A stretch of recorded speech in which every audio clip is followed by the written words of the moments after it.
This segment is brought to you by South Louisiana Bank. It's better when we bank together.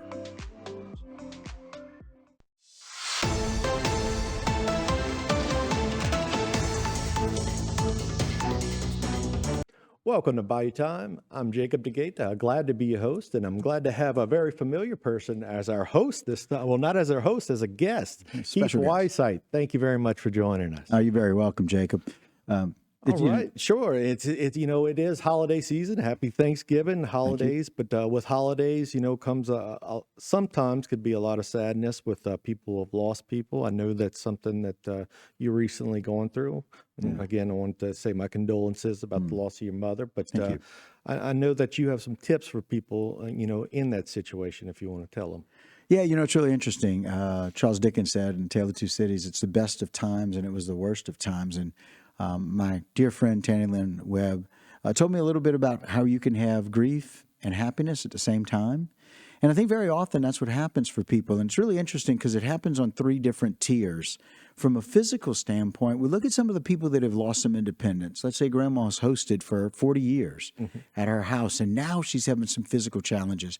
Maybe she's using a walker or she's got a problem with her hip, and now she just can't host like she used to.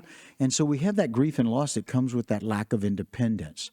Or maybe Grandpa's always done the hosting. He's been able to set up the tables and chairs and provide some of the help, and now he can't anymore. And so we have to make some changes and adjust to that, and that can bring some grief and some sadness. And then from a mental standpoint, as it was for my mom, who had two different types of dementia, she just couldn't do it anymore. She couldn't relate to people.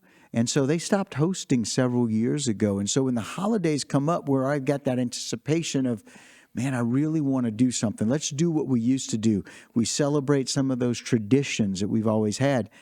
And then when you can't remember or when the difficulty's there, it's very difficult to sit around that table. And so thank you for that, Dwayne. It's a great example of what we do. Carving the turkey, another one of those things, right? When Dad's always done it. Now that Dad's much older and maybe he's got some shoulder problems, he can't do it.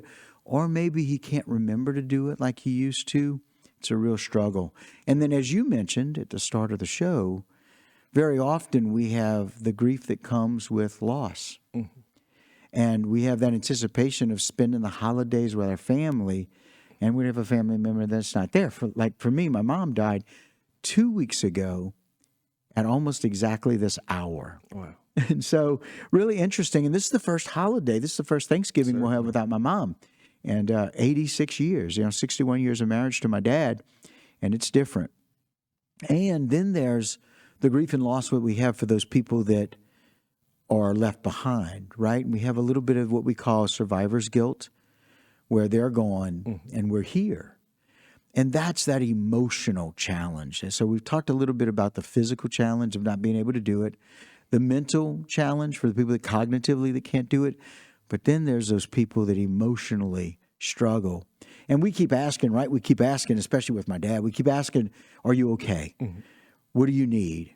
And quite frankly, it's hard to figure out right now. That's what I tell people as a social worker, Jacob, all the time. We're not going to figure it out today. Let's just see if we can get by this hour. And we know that there are going to be some tears. We know that there's going to be some sadness. Celebrate that. Really be able to embrace that. And embrace the fact that it's sad. Have a timeout place. Much like we do with kids, right? When they're having a difficult time. I just went to Disney with two 2-year-olds, and believe me, we needed some timeout for us and for them. But for them, for people who've just lost somebody, give them some space. Let them take a break, physically, emotionally, and the spiritual part as well. Take a break, and it's okay to do that. Certainly. And in this time, even if you didn't just lose somebody, you lost something early in the year, this may be the first one, or even, years later, you still have those memories, those core memories of being with that person, and it really comes home during the holiday. Listen, it's one of the things that we as social workers in home health and hospice do every day. We ask about celebration days. We ask about anniversaries. We ask about birthdays. Those days become very difficult because, again, those are days we expect to celebrate, but we can't because that person's not here. That's why those dates are important. those particularly for my mom, it's her first Thanksgiving without her, but her birthday's December 7th. Yep. And so those days come back to back. So you're exactly right, Jacob. It doesn't have to be a recent loss. It can be a loss for somebody many years ago. The one thing I suggest for people is to find a little bit of joy. And very often we tend to wrap ourselves in a cloak of darkness when we lose someone. It's okay to smile. It's okay to think about them. It's okay to find laughter. Those things are okay to do. But celebrate those times. And then when you want to cry, cry about those times. It's okay too. We can do all of that. Certainly. And in those, funny moments that you can remember, those, make it, really make it feel a whole lot better, I guess, when you recall those and you share those with other people. Remember when so-and-so did that? It really helps. I guess you all kind of collectively grieve in that sense. We really do. And that reminiscence matters. Spending a little time reminiscing about that person makes a huge difference for recovery when you allow yourself to. And we have these guilty thoughts about it. But guilt's a thought, not a feeling. We have a little more control over those. And so we can kind of change those guilty thoughts to make us feel a little bit better.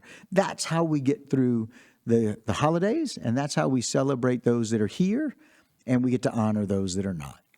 Well, Keith, we certainly appreciate, and again, once again, condolences on your late mom, but we thank you for coming in last minute. Oh, sure. We certainly appreciate it, and you did well, as always. Thank you, Jacob. Right. Thank you. And stay tuned for more right here on HTV. This segment was brought to you by South Louisiana Bank. It's better when we bank together.